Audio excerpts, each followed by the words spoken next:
bienvenue dans cette revue de presse maghrébine et on l'entame avec le quotidien arabophone Al-Ahdath Al-Maghribiya. Ce dernier nous parle du message adressé par le roi Mohammed VI aux participants du second forum parlementaire des régions. Le souverain a d'abord rappelé que la régionalisation avancée représente un acquis institutionnel et capital.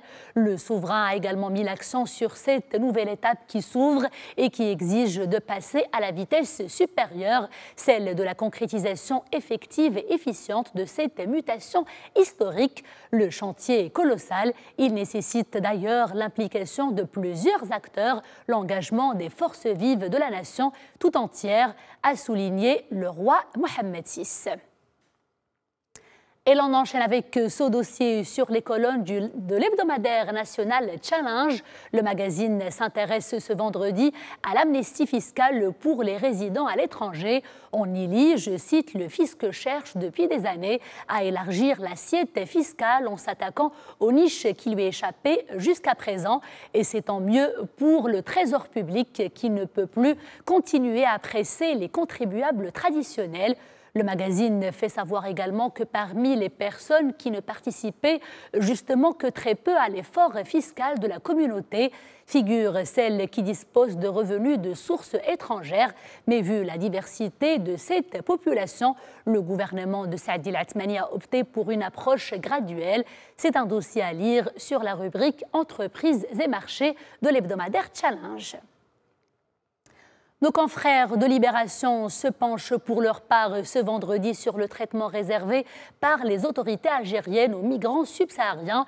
Le journal écrit, je cite, « En Algérie, il ne fait pas bon être subsaharien ». En photo, 2 personnes expulsées d'un train algérien et abandonnées en pleine nature. En effet, rapporte Libération mardi dernier, des centaines de migrants, dont des femmes et des mineurs, ont été contraints d'interrompre leur voyage entre Marnia et Oran par les forces de l'ordre algériennes. Dans son article, Libération fait réagir plutôt des acteurs associatifs algériens.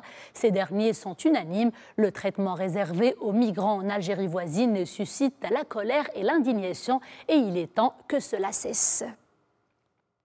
Le sujet est également abordé par le site d'information électronique algérien Focus Algérie. Ce dernier nous parle notamment de la Ligue algérienne pour la défense des droits de l'homme. Cette dernière a dénoncé une grave dérive raciste au niveau des chemins de fer algériens.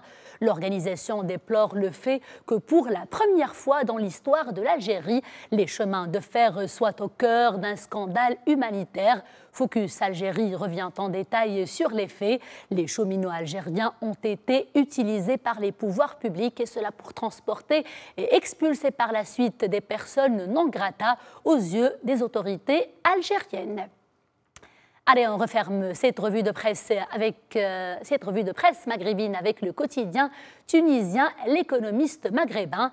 L'Économiste maghrébin nous parle de cette vive polémique autour du projet de loi relatif et concernant la répression des atteintes contre les forces armées. Jamais un projet de loi n'a autant suscité de réactions et de critiques, surtout, fait savoir le journal. Alors que la société civile refuse ce projet de loi en bloc, les syndicats de police y tiennent corps et âme. Ils menacent même de lever unilatéralement la protection des députés et des blocs parlementaires si cette loi n'est pas votée. L'Économiste maghrébin nous apprend également qu'une manifestation de protestation contre ce texte est prévue dans les jours à venir. Une affaire donc à suivre. C'est la fin de cette revue de presse maghrébine. Portez-vous bien et à lundi.